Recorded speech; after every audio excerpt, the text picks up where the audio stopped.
Good evening, everyone, and a warm welcome to tonight's event on the topic of repairability and longevity for products in Switzerland. We are really glad to have you here in the room tonight, but also online via the live stream. So really warm welcome to all of you.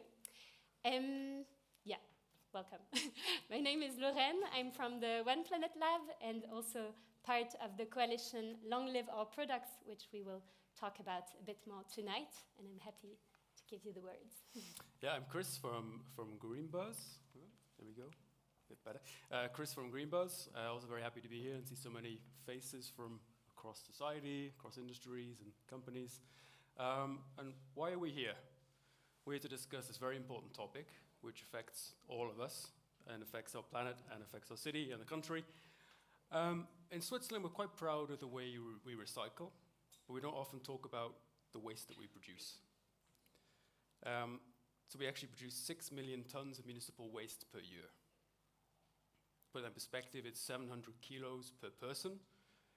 Put that further in perspective, it's the equivalent of a full-grown polar bear or a small car per person per year. And it's increasing over time. Yeah, and it's not only increasing, but also the composites of the waste is getting more and more difficult to take apart. So you all know about your smartphones, how difficult it is to taking apart, but also some composite materials that we use in the packaging industry, in construction industry, and so on. So this is, of course, also a further issue in the whole topic. But luckily, we also have some initiatives going on, some projects, also some advances in regulations. And this is also what we are going to deep dive or investigate together tonight. And I'm really looking forward to discuss these important topics with a great selection of speakers that you might have seen on the program. Maybe on that note, we had a last-minute consolation, from Sophie Michaud-Gigon, the member of the National Council, because of a medical urgency. But she agreed, or she asked us, agreed to share her slides, so we're going to try bringing a bit of her perspective tonight also. And we will also have some of her perspective through the panelists here tonight. So the goal of the event is on one hand, of course, to increase awareness about this less talked about topic in circular economy, to get engaged. So I'm pretty sure here in the room many of you are already engaged in that topic, but maybe we also have some people that wish to be more engaged and to gain some inspiration, but also to get to know each other and join forces. So we're going to have a nice program with some interactive parts. So really looking forward to it tonight. And starting with this, actually, we want to know who is in this room tonight. So I'm going to ask a few questions, and it's quite easy. It's going to be the evening gymnastic, because pretty sure many of you were sitting working today. And I will ask some questions, and you will just stand up. When you hear you belong somehow to the category, you can, of course, stand up many times. This makes it more gymnastic-y. Right, so let's dive into the private sector. Do we have some people from the corporations or corporates? Please stand up. All right, thank you. Do we have some people from SMEs, small and medium-sized enterprises, in the room? Yes. All right, you can look at each other. Do we have some people from the consulting area? Okay, quite a few. Do we have some foundations? Funders? Could be both. Foundations, funders.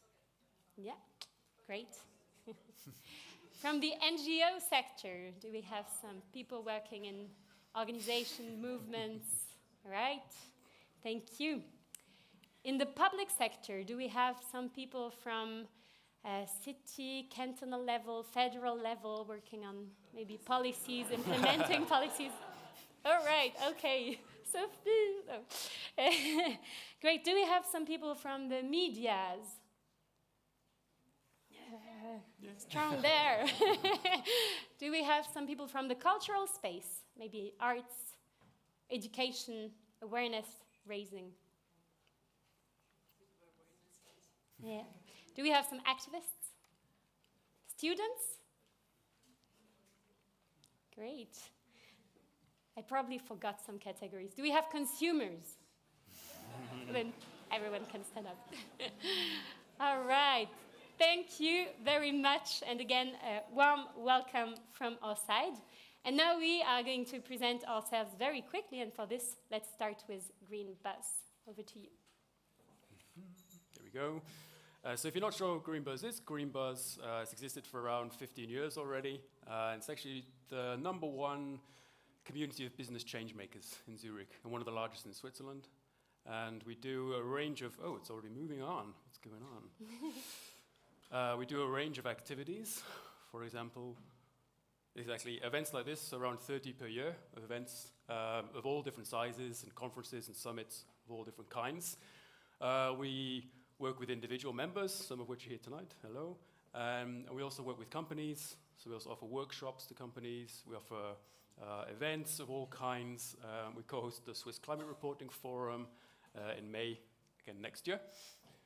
And we have actually continuing the topic of circularity in a few weeks' time with exactly this here. So overcoming barriers to circularity in manufacturing at Helbling.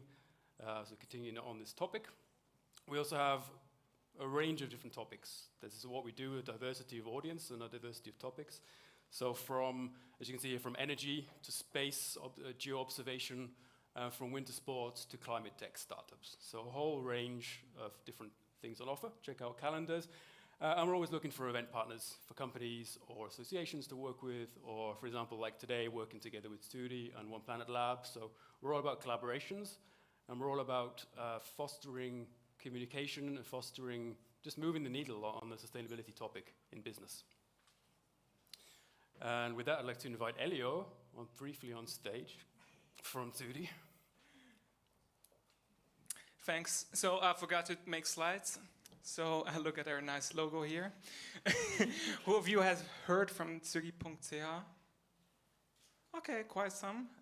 Yeah, we're a local magazine from Zurich. We've been on the scene for 10 years now, and we produce articles, content, what journalists usually do. And we also make events now today in partnership with One Planet Lab and Green Bus, which is really nice. This is the end of our Circularity Focus Month, which was lots of articles, about 5 events. And we're doing quite a lot of this. And if you want to check us out more, I highly suggest signing up for our daily newsletter, the Tsüri briefing. I forgot the link, I forgot the slides, so you can ask me later, but it's Tsüri.ch/briefing. Yeah, have fun. Mail. Thanks, Elio. Thank you. Right, and the One Planet Lab, who of you has heard of the One Planet Lab before? Okay, not everyone, so I'll do it very brief, but the One Planet Lab is an initiative by the WWF with the goal to bring also more awareness on the topics of sufficiency and also post-growth topics. Maybe it's a word, no. We support pioneers, projects, initiatives going in that direction. I guess in that room, many of you know about the topic of efficiency, so using also often technology to make things more quick and efficient. You probably also know about consistency, the strategy that we talk a lot about in circular economy, so making sure that the materials that we use go back into the system.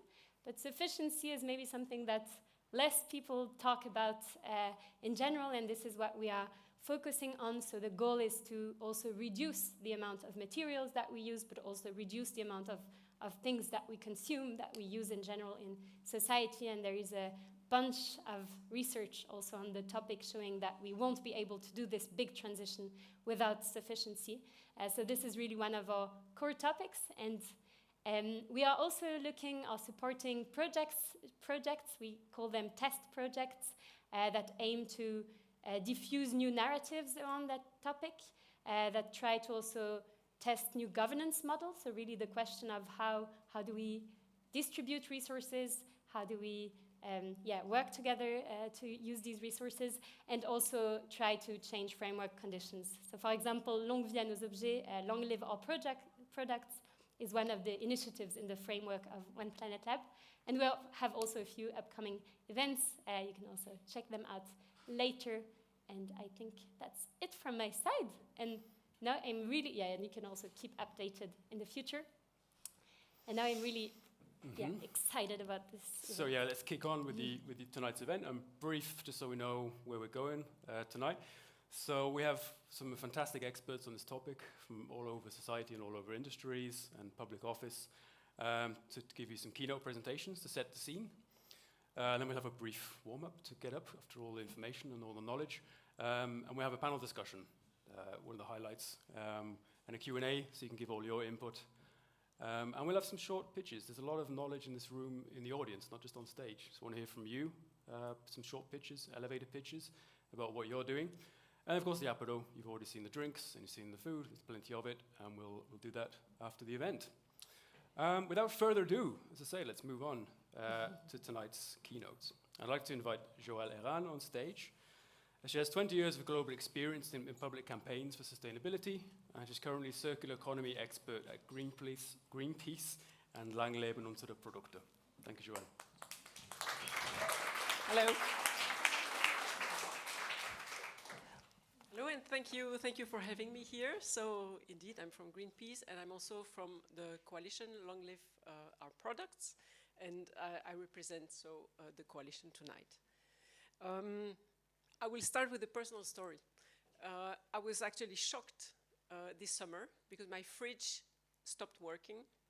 It's only 6 years old, and the specialist came and in 15 minutes told me, sorry, it's broken, we cannot do anything.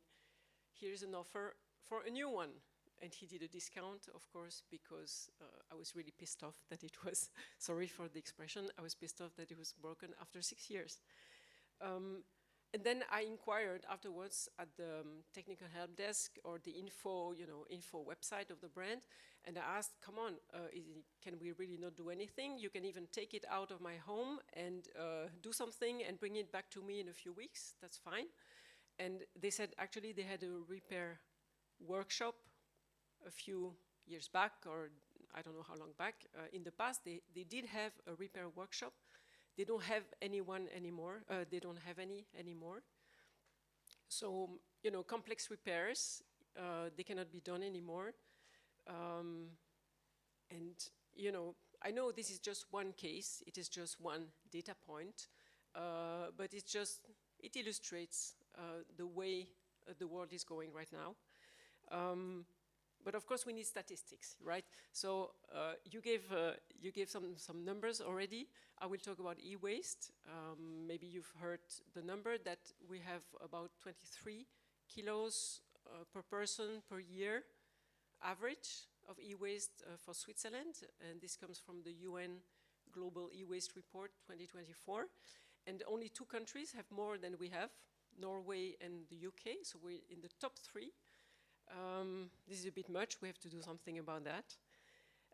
If you look at, we wanted to know with Greenpeace what would happen if we would prolong the life of our, the usage life of our products by a few years. And we had a report commissioned by INFRAS, the Research and Study Office INFRAS, and they estimated that if we would prolong the life of our products by 3 years, like smartphones, textiles, furniture, washing machines, a set of products, we could diminish the CO2 emissions of our consumption in Switzerland by 15 to 35%, and this is quite relevant, so we should do that.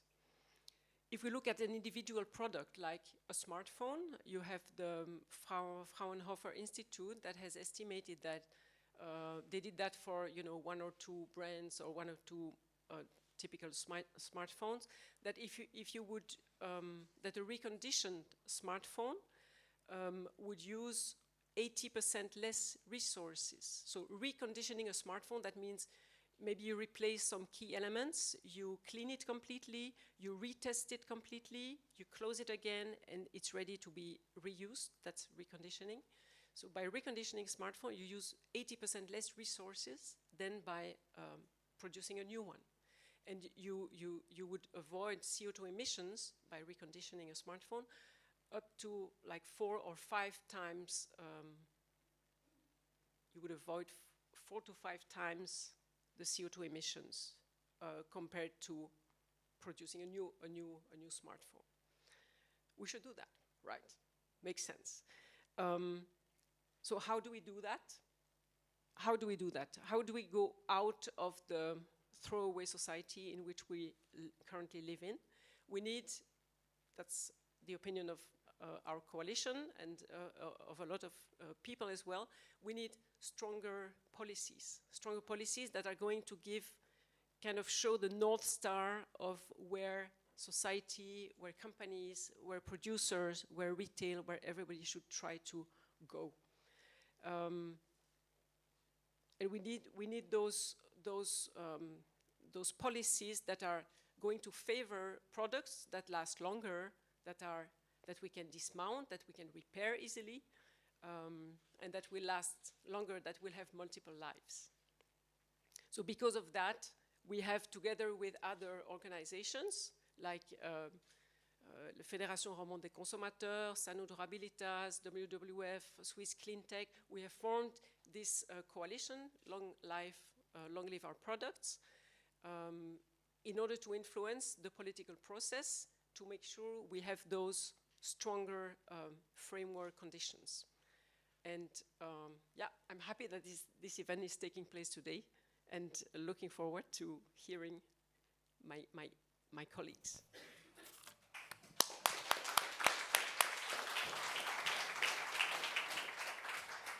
Thank you so much, Joël, for this input already. So next speaker on board would be Sophie Michaud-Gigon. As mentioned, she is unfortunately not here because of a medical urgency. So just to mention, Sophie is member of the National Council, but also General Secretary of the Federation for Consumers in the Romandie part. And she allowed us to share a few of her slides. As mentioned, it's quite last minute. I will try to guide you through these slides. It's a bit PowerPoint karaoke setting for me, so I won't be as precise and just, so I hope you will bear with me. Right. If that works. Ah, that works. Ah, no, that doesn't work. Still not? Still not. You can do. Okay, super. Right. So the main focus on the presentation is really about the history of the regulation history in Switzerland around circular economy and repairability. And mainly, thank you. Since 2010, there has been some movement, especially towards circular economy, with the first initiative launched also by the Green Party in 2010 to integrate principle of circular economy. But then there was a counter-project by the Federal Council and also refused by the Parliament and the Swiss population afterwards. Since 2017, there have been some action, I have some notes, some consumer protection organizations that started coordinating different activities, also to extend the warranty rights and promote repairability. But it's only in 2019 that there was a cross-party alliance with the Greens, the Social Democrats, and the Centre that has been formed, and that created a proposition for revisiting the Environmental Protection Act, which is in use since, I think, 20 years or something, that was about developing the circular economy in Switzerland. So after this, there has been a lot of parliamentary work, but not only parliamentary, but a lot of support from NGOs coordinating, and also Long Live Our Product has been one of these key elements in 2022 in order for, next slide, in order for us this year to have this revision of the Environmental Protection Act being revised and integrating some key elements of circular economy. So what it entails mainly is, on one hand, the aspect of preserving the resources, then making sure that reuse is as relevant as recycling, because until now there was a hierarchy and recycling was the only thing that was really in the focus. And also that the Federal Council can propose targets and requirements, especially for packaging construction. And there is a mention of a repairability index. We will talk about it later also, what it means. So these are like the main elements of this revision. In 2022, there was the coalition Long Live Our Product, as Joël mentioned, that was created, which enabled really many actors to come together and also to bring more pressure from civil society in order for this revision to really be good enough in terms of circular economy. It's a good step, so I think it's a very positive thing that we can say that it has happened, that it was voted for in this year. But still, in the implementation now, there is a lot of work to be done, and there is a lot to be still observed, and we will be talking about it also in a later stage. There have been other efforts, for example, in the revision, the modernization of the warranty rules, exact, and also the repairability index, as we mentioned before, it's a step that it is recognized. And there are some efforts being done also by Sophie Michaud-Gigon with some motions and so on. But still, this year, in June 2024, it's only like the Federal Council admits it would be important to inform consumers, but yeah, what now? So I think there is a big gap to fill here. And on the reuse, so there have also been some efforts from the side of Sophie Michaud-Gigon to put some motions on reusing glass bottles and so on. And in neighboring countries, it's going much further on these topics, especially in Germany, France, Austria, that already implement some measures on this. But we have to say that in Switzerland, there has been a very recent movement, an initiative launched also with Tsüri.ch on reusing glass bottles, also there to bring it in the room. Every organization can be involved in this and join this movement. Exactly, so in terms of perspectives, so Switzerland still far behind in comparison to many other actors, be it in the resource and the impact, but also on regulation level. But there are some very strong now legal bases being existing, and it needs civil society also to make it go even faster and real, like real implementation. I think that was it. I hope thank you, Sophie, for the slides. Thank you for your attention. Thanks, Lauren. Great job stepping in at the last minute. Yeah, fair play. Our next speaker has a passion for the transition from pure waste management to circularity. Andreas Lindau is currently head of circular economy at Entsorgung and Recycling Zurich. Andreas, stage is yours. Thank you. How do we do with the slides? Do I signal you or? Works, I think. Just try and keep it. All right, good. So let's start. The issue today, what is the issue today with repairs? I think the issue, I tried to put it on this beautiful graph, that repairs are today only worthwhile for certain very high value products, primarily investment goods. And by worthwhile, I mean, yes, of course, they're financially worthwhile, but also attractive in a general level. So it's also easy to do, it's desirable, it's everything. And our goal should be, of course, to move this barrier, this threshold, further to the left, as far to the left as possible, or at least as far as where the ecological threshold would be, that it's ecologically makes sense to repair a product. So that's our goal. And that's also the role of the city in this, among with other actors. Our goal would be to make repairing an object at least as attractive than disposal of it and buying a new one. So what means attractiveness? What do we mean by attractive? today we see 4 main hurdles why a repair is not attractive. One is, for example, it's too expensive. Obviously, today, I mean, if you ever try to repair something, you probably figured out that sometimes it's more expensive than buying a new thing. The second hurdle would be it's too much hassle, it's too complicated. If I need a new product, I can go online, I can go to any shop, I can sort by size, by price, by properties, whatever, can order it and I have it at home the next day. If I want to repair something, I have no clue where to give it to begin with. Then I maybe find a repair shop that maybe is open on Tuesday and Thursday from 10 to 12. I have to take a day off. I go there, I figure out it's too expensive again. So that's a bit exaggerated, but it's not far from reality. So it's too much hassle. Then it's also sometimes less desirable than a new product. I think probably for all of you in the room, it's very desirable to repair something, but for the general public, often it's having the new thing is more valuable, more desirable than having a repaired old thing. And then very often, technically, sometimes things are not repairable because they're not designed that way.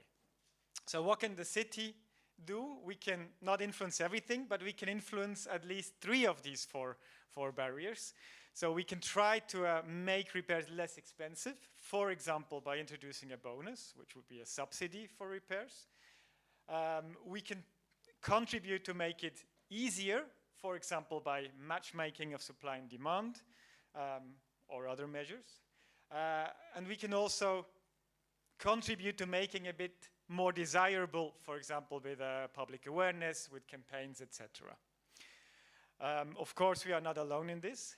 We need also the repair industry, the repair workshops, we need the general public, we need companies who design products, but at least we can do our part.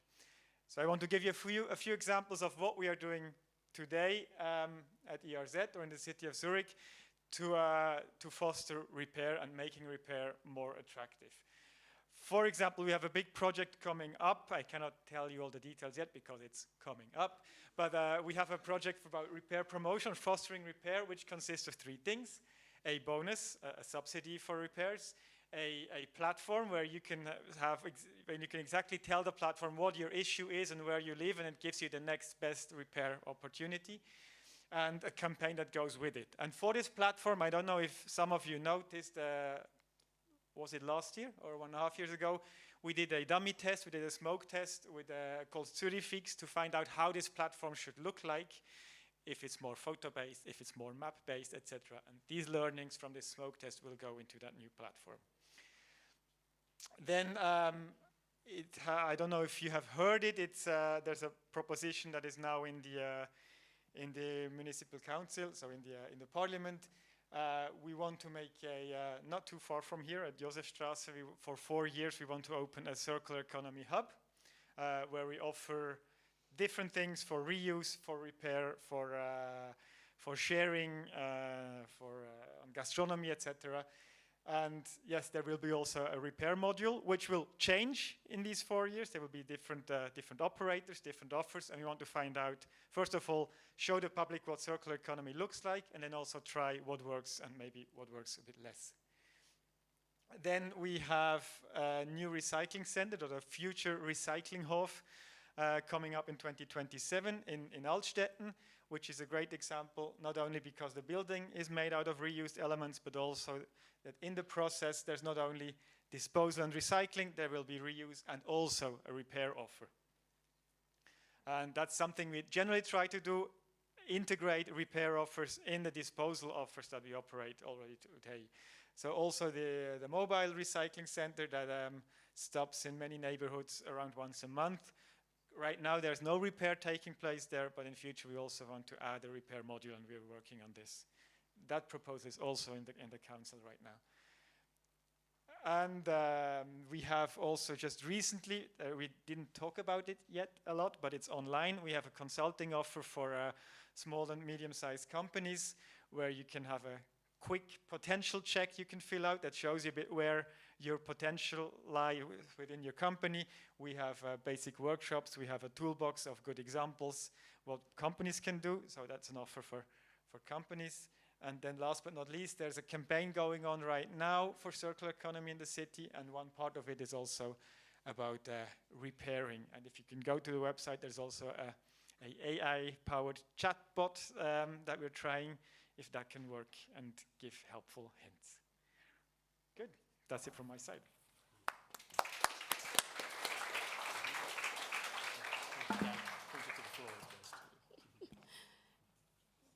Thank you very much, Andreas, for this input. And now we are really happy to have Tanja Soder-Egger on stage. So Tanja has more than 6 years experience in sustainability and business strategy and is now coordinating projects in sustainability at Transa. And we are really glad to have also the corporate side here on the stage and here. So yeah, it's a bit moving, so maybe if you can put it on the floor, or I don't know if maybe like this is better. If it doesn't work, you have to put it up. We're gonna. Cool. Thank you. Okay, good evening. It's very nice to be here with all of you. Transa is not a corporation. I stood up a little bit quickly before. We are a bigger SMI. Okay, so I'm going to briefly talk about Transa's approach to sustainable consumption and what that has got to do with longevity and repairability. At Transa, we've had the motto, the right product for as long as possible for quite some time. And initially that meant selling high quality products and offering a strong customer service. But in the meantime, we've added to that we want to raise awareness for the circular economy, for sustainable production, and very importantly for the collective benefits that they could provide to all of us.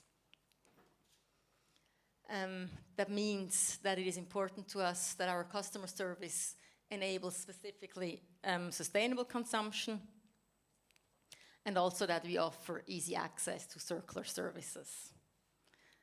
And at the center of all of that is our repair and care service. Transa has done repair forever. It's part of their DNA.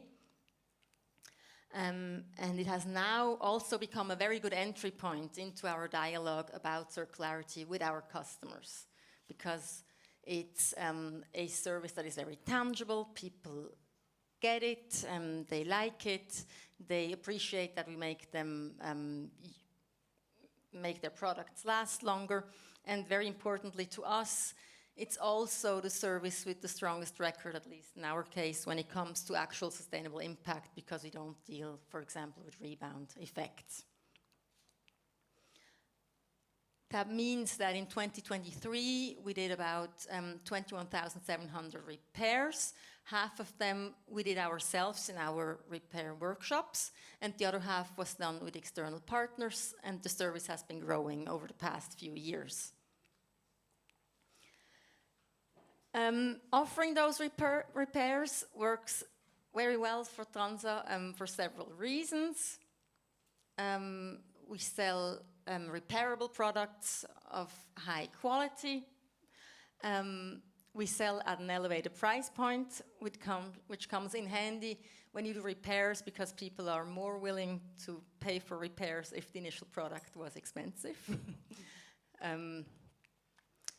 We have, in the meantime, realized that a lot of our customers form emotional bonds with their outdoor products, especially if they use them regularly, because they experience lots of nice things with them outdoors, and that enhances their motivation as well to get them repaired. And they also tell us that they very much like to keep their established routines with those products. That also works in our favor. And obviously, most of the people that use the service are aware of the ecological advantages. But it has also been tricky for us, mainly for two bigger reasons. One is that we do repair products in the very expensive Switzerland that have been produced abroad at a much lower cost. That puts us in a very tricky space when it comes to the pricing of our service. And we also don't yet work with industrialized processes, or not enough with industrialized processes, due to one the quantities that aren't big enough, and then also due to the fact that we want to offer a very wide range of repairs. We do lots of different repairs on very different products from lots of different brands, and that doesn't lend itself that easily to maximum efficiency. So we struggle with that. In the process of trying to get better at those things, what we have been realizing is that we have really not been paying enough attention to a systematic knowledge transfer with our brands and with other repair providers when it comes to getting better at what we do. And therefore, moving forward, we want to implement systematic repairability feedback loops with our brands. We are in the process of doing that to realize that it's really important and very helpful.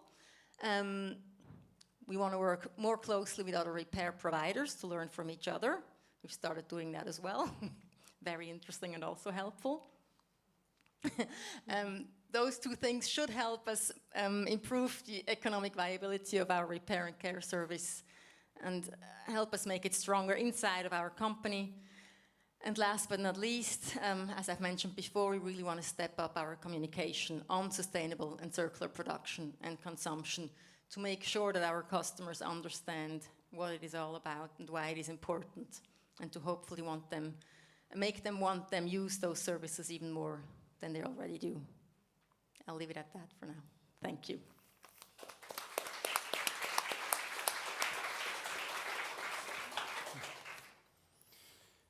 Next speaker is an expert in sustainability, material flow management, and cradle to cradle.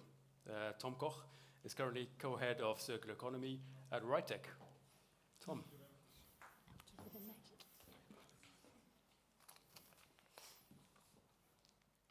Good evening, everyone. I'm happy to show you two examples today. One is on a company that everyone will know, and in Switzerland, and the other one is from abroad, but also a well-known company. And the first one is Schultes. Schultes, as you know, are building washing machines.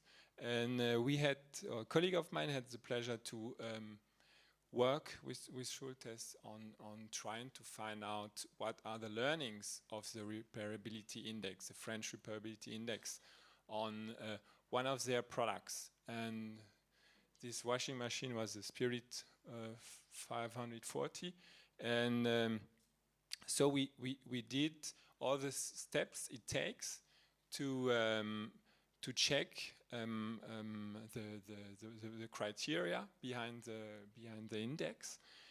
So we dismantled the machine.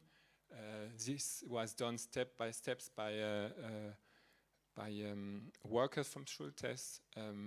We analyzed all these different steps, also to see what is efficient, what is not, and we documented also all these steps with Schultes in order to gain learnings out of this. And we also have a deep dive in other criteria which are needed for the repairability index, when it comes, for example, to documentation or spare parts, and also the specific question linked on software updates, for example. What are the learnings out of this? For high-end products, they end up at 8.7 from 10 possible points, which is good, but what is better is that from this process, they saw a lot of potential on optimizing, for example, the demountability and the efficiency in the demountability. So already from the first trial, they had learnings that they can bring up now in next product generation. So that's something which is good also to know for other companies who want to make the same try. And we had to do also research, like what are the other brands on this field, also working with the repairability index. And when we see now the repairability index is since a couple of years now in the French market, we see that manufacturers are improving their products to get a better grade, and which come from it to the best learning that transparency and comparability are nowadays key. If a consumer have an information that he can understand and then he can compare different products, then there is really a call to action for manufacturers. And this is, for me, one of the most important learning is that there is a push factor coming out of the repairability index for the different fields or sectors where it's activated. So that was the Swiss example. Now I'm going abroad or international with another company. Just one slide. Also, that was the final grade where you see all the criteria. You probably all know how the repairability index is made with these five main criteria. And here you see the places where, for example, there are some potential for improvements, and where Schultes will work on it for the next product generation. Yes, but the second example I wanted to show you is Ricoh. Probably you know office printers from Ricoh. Ricoh is a brand which is dealing with circular economy since 1997, and they are pioneers in when it comes to remanufacturing, developing remanufacturing processes, not just on a local scale but on an international scale. And now they have a service as a service model where you can have in your service model a remanufactured product. So with this, Ricoh has a material reuse rate of 81%, and compared to the other new machine of Ricoh, it saves up to 19% of CO2 emission when you see the whole life cycle of the product. 19 seems to be a low figure, but they have product which are already quite advanced when it comes to sustainability, so they are comparing their improvement with their other products. So you don't have like a big big move forward. What for me it's important to know and also to share is they benefit economically from remanufacturing products, from circular design. Why? Because they are still owner of the products, and if you are owner of the products, you have to pay for repairability. You have to pay for the hours you're spending in repair process. You have to pay for the logistic, for all these steps. And the more you get efficient in doing this, the better it is for your margin. So there is an intrinsic motivation at Ricoh to improve their circular design, their processes, in order to get more out of it. And just to show you also some design alternatives they did to extend the longevity of the product. There are electronic circuit board of the controller, and these parts have a short lifespan compared to other parts in the machine. And they grouped them together in order in the remanufacturing step to be replaced much more easily and with less time. So that's just an example showing you how to improve processes. I invite you to go to have a look at their Circular Economy Report 2023. It's really interesting. I mean, I get a look in a lot of sustainability and circular economy report, and that's really a major way to explain what you're doing on circular economy. So have a look, it's really interesting. Thank you very much. Thank you. All right, so we're going to set up behind us for the panel. As we do that, we'd like to get you talking and moving a little bit. There's a lot of input and a lot of sitting. So I've got two questions. You can turn to your neighbor in front of you. First question is, what's your connection to this topic today? And the second question is, what's the oldest thing you own? What's the longest life thing that you own? So turn to the neighbor in front of you and ask these two questions. Before we do that, maybe we can do one long breathing. I think it was That's a lot nice. of, yeah?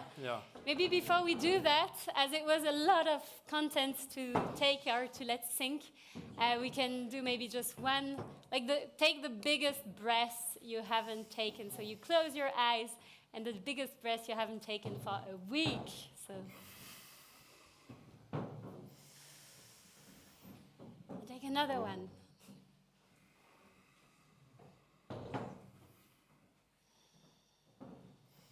All right. Bit of silence is sometimes nice. Cool. And now you can turn to your neighbor and share these things. Yeah. What's your connection to the topic, and what's the oldest thing you own? I'll give you a few minutes. Yeah, nice. Good combination. Yeah. Yeah, right. Yeah. That's what I was.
Yeah.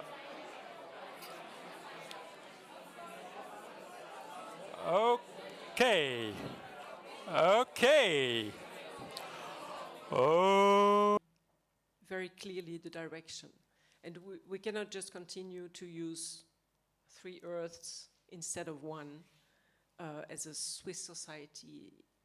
And I don't think, I'm happy to hear that several companies are on the way that it starts, but when I go, I don't know, when I go shopping or I see all the actions during the Black Friday week or whatever, I see we are still very deep in the throwaway society, and we need guidelines. So we need strong framework policies, I think, to make sure that the whole market moves in the right direction, develops these new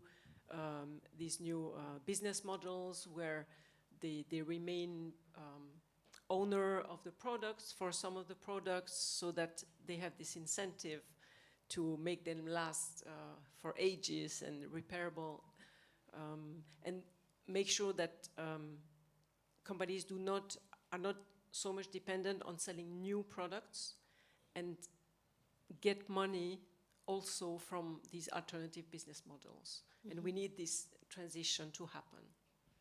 Yeah, maybe just, is it to react to Yes. this? Okay. Just briefly, I just want to say you asked me what I think is going well in the private sector, and to be really honest, to add to what she's saying, and then we talked about this before privately, where I see things going faster and moving in the direction that we want, it's my impression, because there are regulations coming up, and then suddenly everybody moves. So I very much agree with her. Yeah, that seems where things start moving.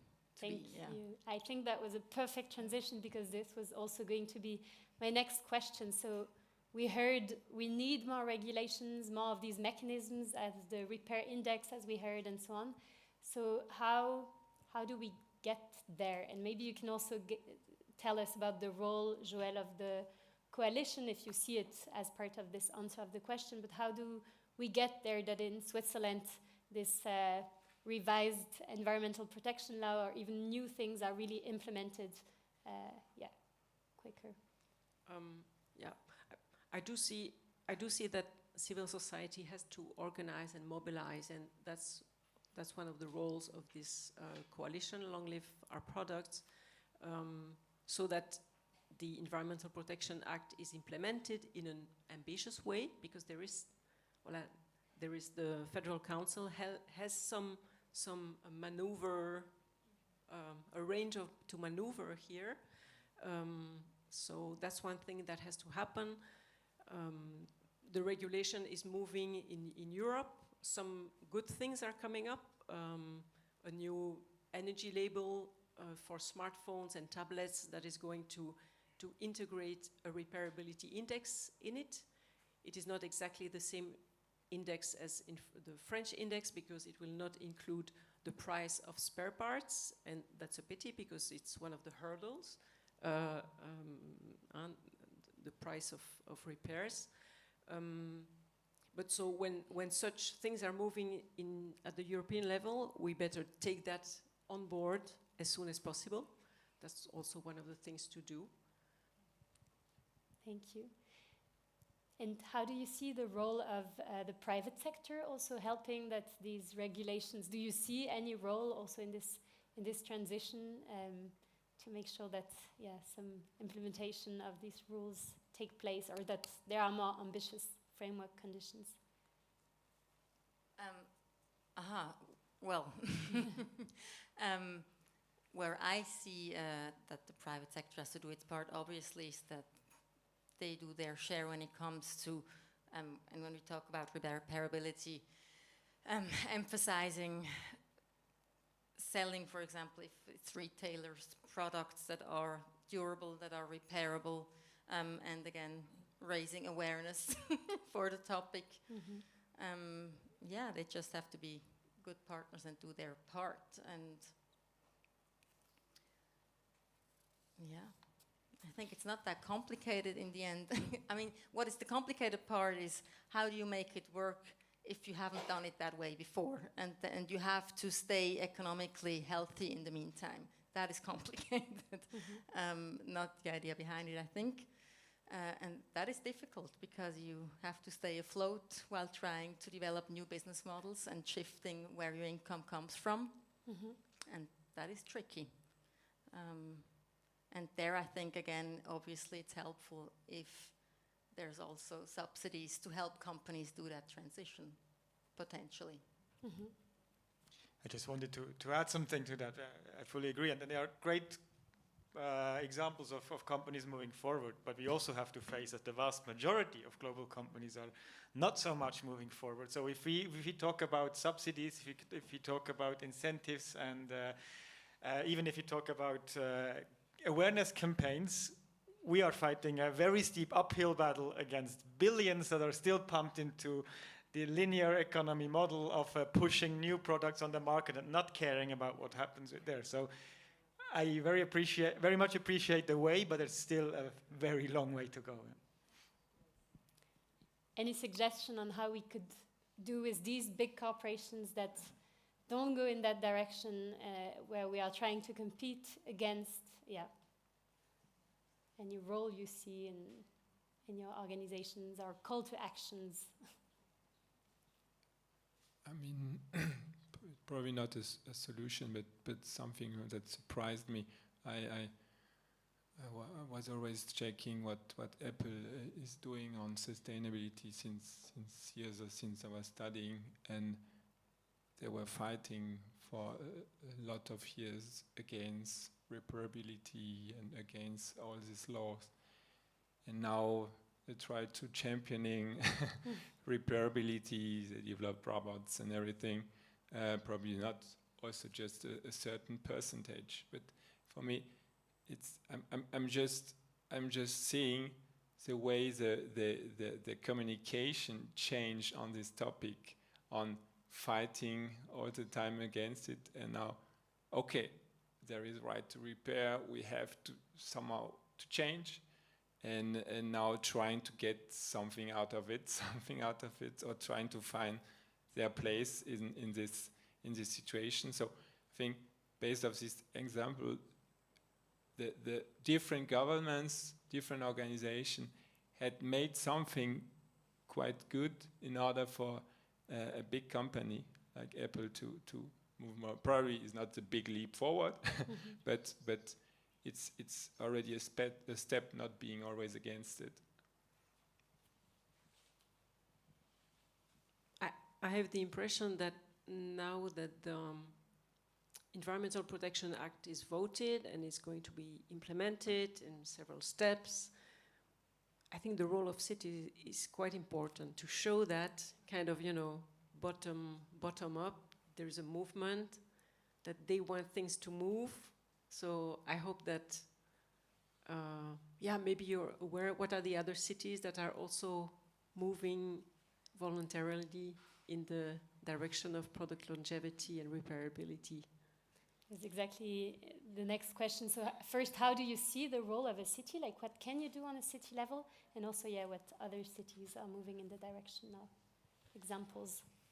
Well, like every part in this machinery of the economy, we can do our part, not much more, but at least our part. We can, like I said, we can put forward initiatives like a bonus system. We can raise awareness with the public. We can make it as easy for the public to make the right decision. We cannot take the decision for the consumers, but we can try to put the infrastructure that hints or nudges into the right way to make the right decision.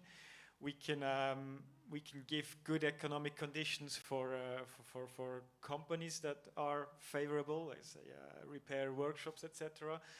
And last but not least, we can also, the city administration, for example, in Zurich, it's very big. It's a city within a city almost. So we're like a big corporation as well. We can also try to be a good example and walk the talk and consume. Think about how we consume within the city administration and try to be a role model, and we're still very far from that. But these are things we can do. Thank you. And then maybe to add, it's also maybe a bit of a duty of the bigger cities that have more resources, like Zurich, to be a pioneer and go ahead and pave the way for the maybe smaller cities that don't have the resources that we have. Totally. I think on that note, it's already 7:45, and I'd like to open up the panel for questions from the audience. So if you have questions to the panelists or general remarks, things that you would like to say, we are going to a quick pitch afterwards, but now it's really regarding this topic. Feel free. Yes, Jeffrey. I have a question which is inspired. There is a mic also coming in. Okay.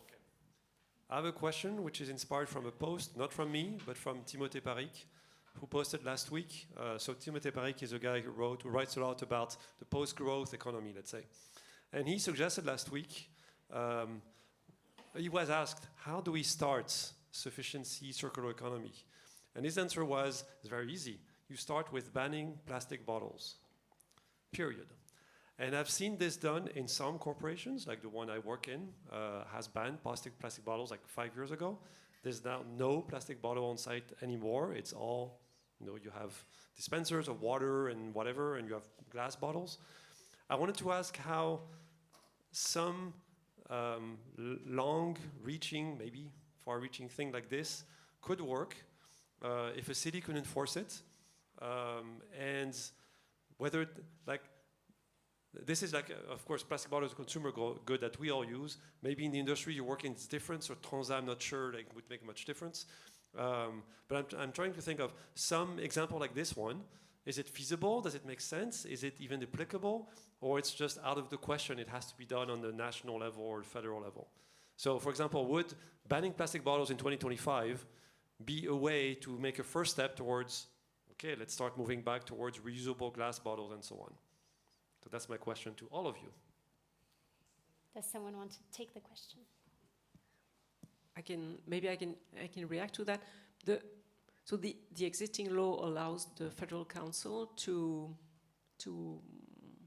ban single-use products. Is the Article 30A in the Environmental Protection Act, but this has not been used. But I do think, as Greenpeace, of course, I do think we should do that. Several MPs have tried again and again to move things relating to single-use products in Bern without success. Currently, the majorities are so that this kind of thing at national level is not working. Can we do it at another level? On the EU level, small plastic bottle might be banned in a short time. So yeah. So unfortunately, I have to tell you that on the city level, on municipal level, it's not feasible to make a ban of certain products. It's not even allowed. It would be against the freedom of, I don't know how to say it, but it's not allowed, and also would not really work because there's no control of what goes in and out of the city, while there is a certain control what crosses national borders. So it has to happen in a national level, these kind of things, in my view, even though it's difficult. And for the example of plastic bottles, I have a bit of mixed opinion on it. On one hand, I find it very good because it sets an example. It starts with something small and feasible, and it raises awareness of the topic. That's great. But it also can have the disadvantage that then we think, oh yes, we banned bottles, ooh, everything is fine now. And that's what I often see when we talk about plastics. Plastic is a problem. If there's no plastic, then everything is fine. But the big levers are not even packaging. It's textiles, it's electronics, etc. So it can also backfire. I'm a bit hesitant on this point. I wanted to go on, not on the banning perspective, but more on what can be done when it comes to reduce or trying to integrate sufficiency. We are working together with our partner company ProCircular on changing the procurement practices and implementing circularity in procurement practices. And one of the key points is changing the priority of buying a new product when I have a need, in buying a new product at the step 5 of the hierarchy, and starting with what do I have in my cellar, what do I have in my warehouse, managing having first to know what I have, in which quality, can I use it, do I need to repair it, do I need to refurbish it, to integrate all this systematic in our procurement processes in order to activate the urban mind that we have, and then step 4 or 5, thinking about buying a new product with circular sustainability criteria. But changing this priority helps a lot to integrate, to reduce also the addiction to raw materials. So that's one solution which is working on the public procurement side quite well, but that we also now try to integrate also in private companies, really to the same logic in their quality management and purchase systems. So it's a big change, but yeah, it's having a more efficient use with resources at the end. Probably needs new platforms and technologies also to make the assessment of what materials are around and so Exactly. We started 2021 with Amt für Umwelt und Energie in Baselstadt thinking about this solution. And the person there, they were moving in a new house, and they wanted to make as much as reuse as possible. And the person there said, okay, I will work on this project. And he had to analyze 750 different pieces of furniture. He did this Excel file by itself. There was no automatic steps. It was everything just passion after work. And it was such a great move for me.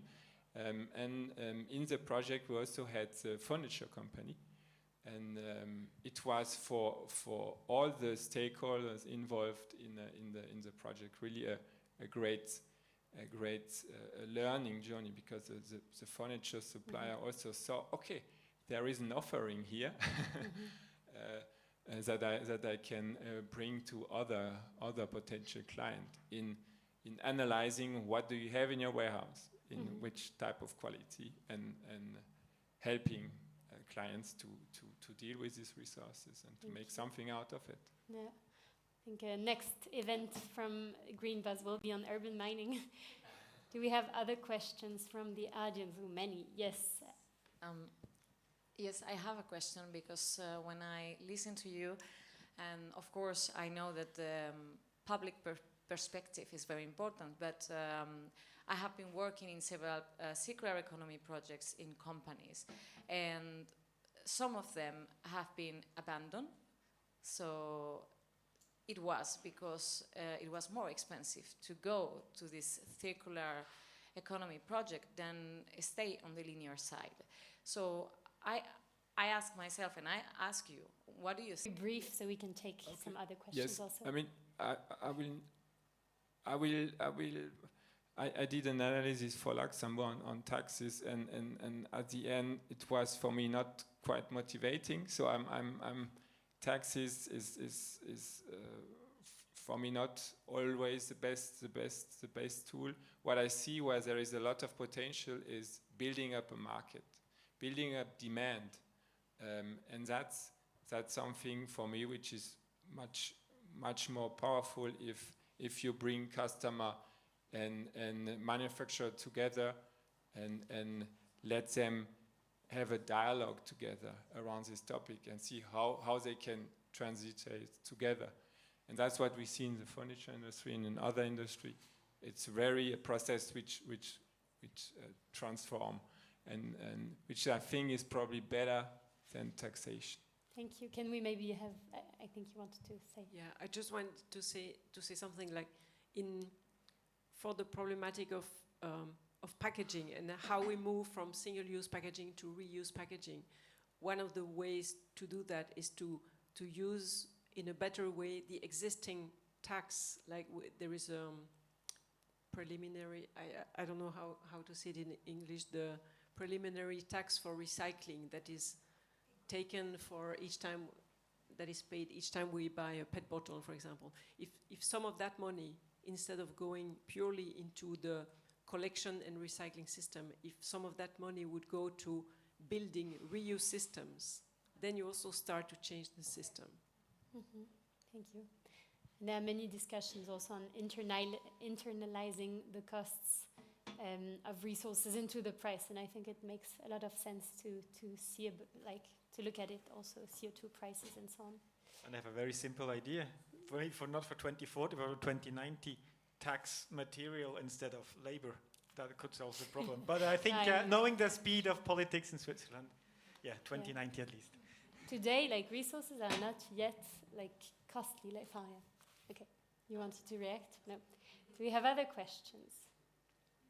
So we haven't really talked about like our very much globalized world. So maybe the good examples are always the smaller companies. They might already produce in Switzerland, so it's also easier to kind of build up a repair service. Not so much, taking back, and also the expertise is already in Switzerland. So do you think that it's even possible to really build up this repair thinking or also expertise if we have like the big companies that are producing still in Asia and don't even know how to repair a product here in Switzerland? Who would like to take the answer? Thank you for the question. I mean, I can tell you a little bit about what it's like for us, because we do sell a lot of products that were produced in Asia. So it's not stuff that was done here, as I've mentioned before. Now, I mean, that things were produced in Asia doesn't necessarily mean that they're repairable or not repairable, because, yeah, a lot of things get produced in Asia. But it is very difficult. I mean, that is one of the problems that I've mentioned before. If you do produce at a very low cost abroad, and then you want to kind of create the circularity here, you have a problem, and that you have to somehow bridge. So I think that we all want to buy very cheap things is a big problem also for circularity. And I think we will have to get over that if you want to make it work. We'll have to invest in better quality and pay more even for the initial product, and then we will have to pay even more to also get it repaired, for example. I think it is a problem.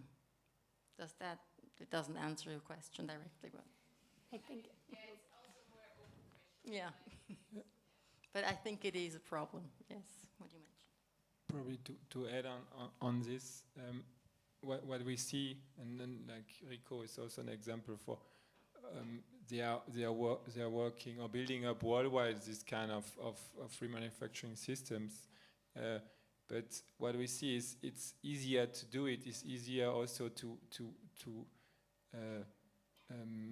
pay or to afford the logistic around it if you have a certain material value in certain component of your products. You don't need so many components with high value, but you need a few which made you the logistic affordable.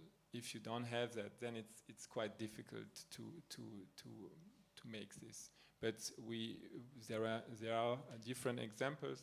Rico is one of them, of companies who are building like continental hubs or regional hubs where they do repair, remanufacturing. You said like for Switzerland, they do it, I don't know, in Holland or in Poland, like in the IT, all the screens, for example, from Dell and other companies.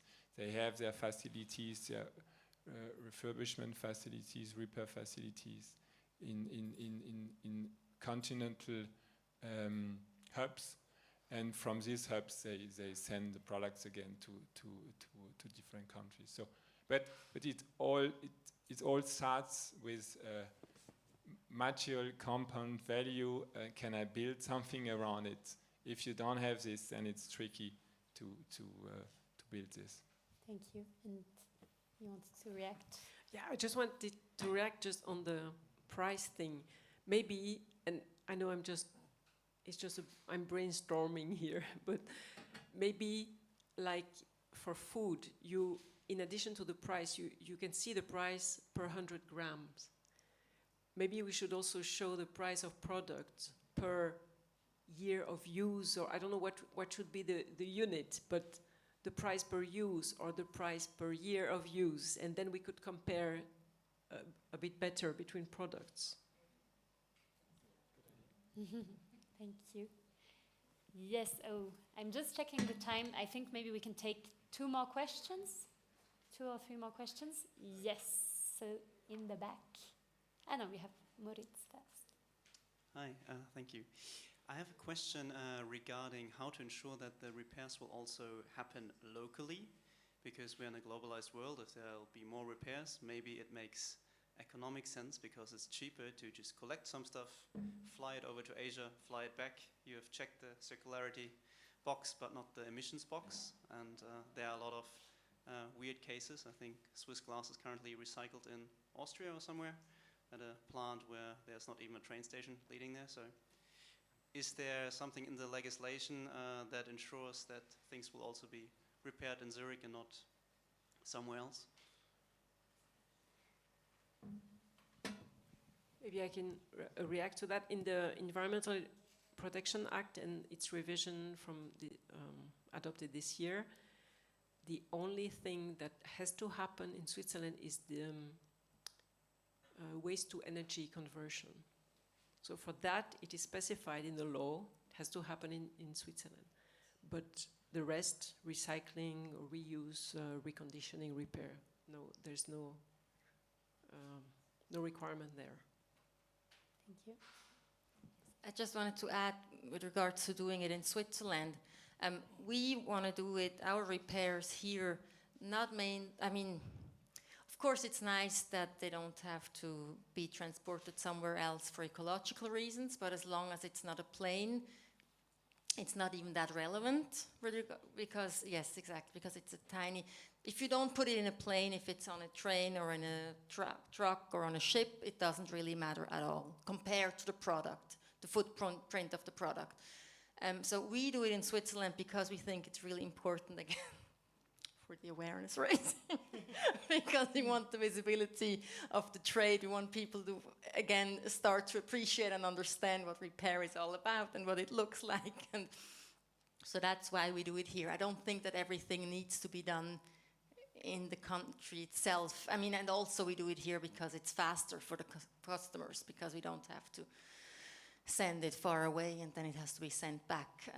But other than that, I think obviously it would make sense, and it does make sense, to centralize things and not do them in every village necessarily. And that can be ecological as well. Thank you. Very brief, so we can also... Yes, when you look at the life cycle assessments, transportation is really a small part. And as you said, when you're just not taking the plane, but that's really something we also see in projects. The first thing in Switzerland is, okay, let's do it, the reparation in Switzerland. And it's good if it's fine, and if you can afford the price per hour to do it, it's good. But if you are like globalized company and you have a big process to make, and you can have a big environmental impact if you do this process, but if you do it in Germany, in Italy, or wherever else, and you can implement these measures, then you have a great impact. And sometimes it works in Switzerland and then everything is great, but sometimes you can also have a great impact if you do it on a continental hub or in Europe, somewhere else. At the end you have an impact, and that's what's the most important. Thank you. Yes, I think in the back. Okay. Yeah. A couple of months ago, the EU has, I think it was in April, adopted the directive on the right to repair, where manufacturers are, it ensures that they provide repair services, that the products they sell need to be repairable if it's not impossible, and there needs to be information on how the products can be repaired. And this is for washing machines, vacuum cleaners, even cell phones, and it should be, in a couple of years, even be extended to furnitures and all this. Wouldn't this also be a good solution for Switzerland? Who wants to answer? Yes. One part of the answer. Yes, of course it would be. But it also doesn't need to happen in Switzerland that much, because products vacuum cleaners, etc., they are not produced only for the Swiss market differently than they are produced for the EU market. So if the EU has this regulation, believe it or not, Switzerland is not an island, we will have the same products here as well. So even though yes, it should happen in Switzerland as well, I think the problem will also solve itself in a bit if the EU has it. Thank you. You want to react? Yeah, but I think it's better if it's also implemented in Switzerland, because otherwise we will just receive during 15 years all the products that cannot be delivered to the EU anymore. So let's have it here fast as well. Thank you very much. I know there were other questions in the public, but in regards to time, I would like to now make the official closing of this panel discussion. So we've heard many things, like positive things, companies moving forward, but still talking about the fact that it's still in a niche, and what about these other big corporations? We talked about instruments like the repairability index, the repair bonus, a bit of the rights to repair. These are many mechanisms. We talked about businesses, also how it concretely is implemented in some, and also what consumers can have as like hurdles to move towards there.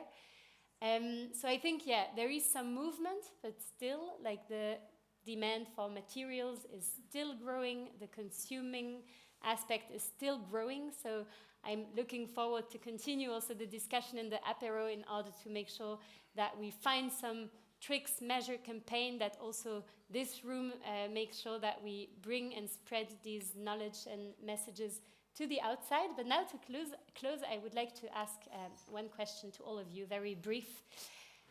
What would be one takeaway that you take from the discussion, and one call to action that you would like to share with the public?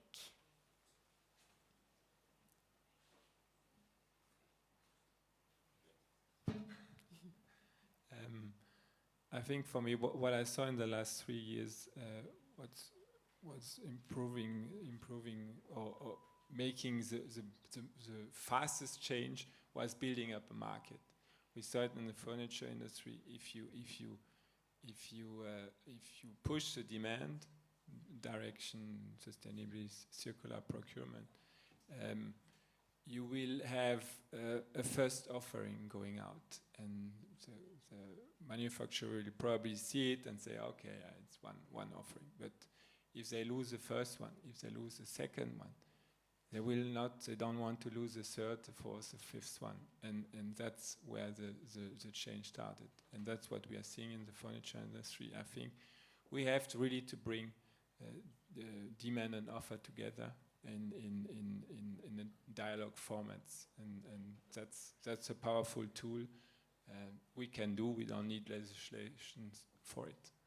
So your call to action is more dialogue between demand and offer. Exactly. Thank you.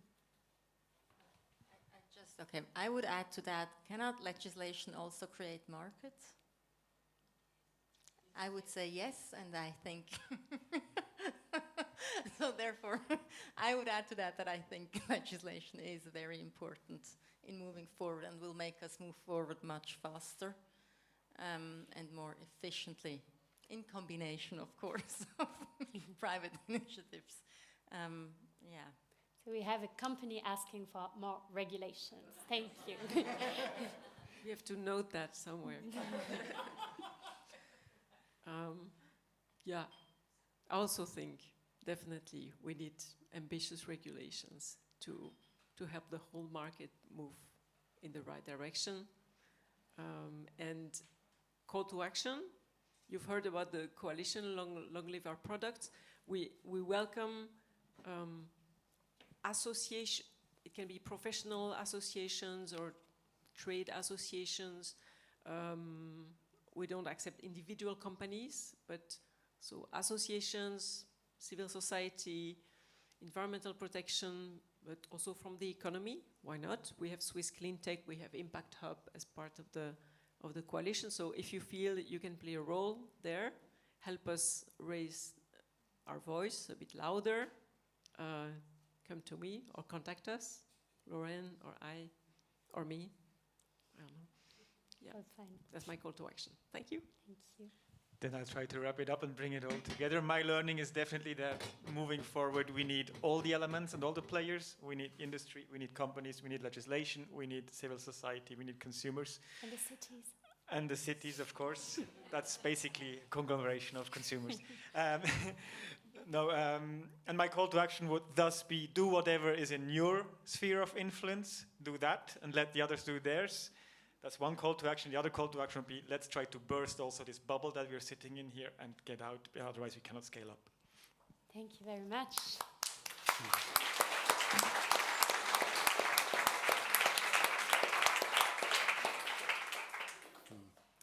On that note, thank you so much. We have also a little gift, symbolic gift, but thank you so much for your time, your insights, your knowledge, and happy that you're helping moving the needle in the right direction. And I know that we have other people in the room that are trying to move the needle in the right directions. And we have now a few minutes, so it's really like 3 minutes before we go to the apéro, to hear about 3 to 5 mini pitches. So it's really 30-second pitches from initiatives here. And yeah, if you want, you are allowed to leave the room, don't leave the room, to leave the stage, but you can also stay on the stage. Both is fine. You can. Alors, Andreas, thank you. Ah. Okay.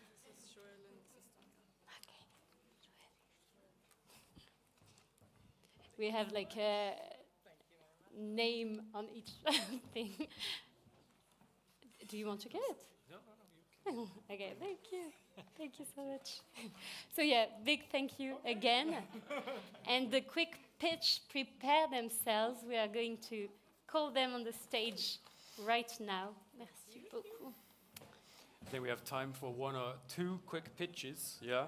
I believe there's Eva from Repair Cafe who would like to say something very briefly.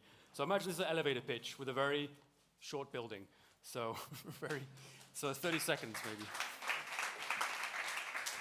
So, ich wechsle die Sprache und ich möchte Sie auf den Repair Thursday aufmerksam machen, der am 28. November in Zürich stattfindet, organisiert von Zürich Repair. Das ist der Tag vor Black Friday und wir möchten ein Zeichen setzen gegen Massenkonsum und Verschwendung und möchten die Reparateure und Reparaturbetriebe ins Zentrum setzen. Auf diesem Link finden Sie eine Karte, wo alle Betriebe, die dabei sind, aufgeführt sind und dass die Menschen Möglichkeiten finden, wo sie Dinge reparieren können. Mit diesem Flyer, den Sie hinten finden, und ich bitte Sie, ihn mitzunehmen, können Sie uns helfen, dass mehr Menschen, vielleicht auch außerhalb der Bubble, diesen Tag kennenlernen und Möglichkeiten finden, ihre Dinge zu reparieren. Danke. So, vielen Dank. Super. Ja. Before we head to the apéro, there's one hand up for one last, or maybe 2 maximum. Remember, elevator in a short building. Very fast, if you're interested in the circular economy, then we have created a platform is to foster the circular economy among neighbors. That means with people who live just 50 minutes walking distance from your address. You can give away things, or you can share land, or ask for repairing, also recommendations, and it's for free. So I will leave some flyers also there in the apéro table. Sorry, yes, sugar cup, like a cup of sugar. Thank you very much. Thank you very much. Thank you. Okay. And last but not least, one final quick pitch. Yes, here. I actually had no idea I would have an opportunity to pitch. So working on some tools, AI-based tools, to help facilitate the efficiency of secondary markets, whether it be consumer goods or raw materials, anything. And we're actually looking for partners as test cases or places where they might benefit from, for example, intelligent pricing services to help make those markets work better.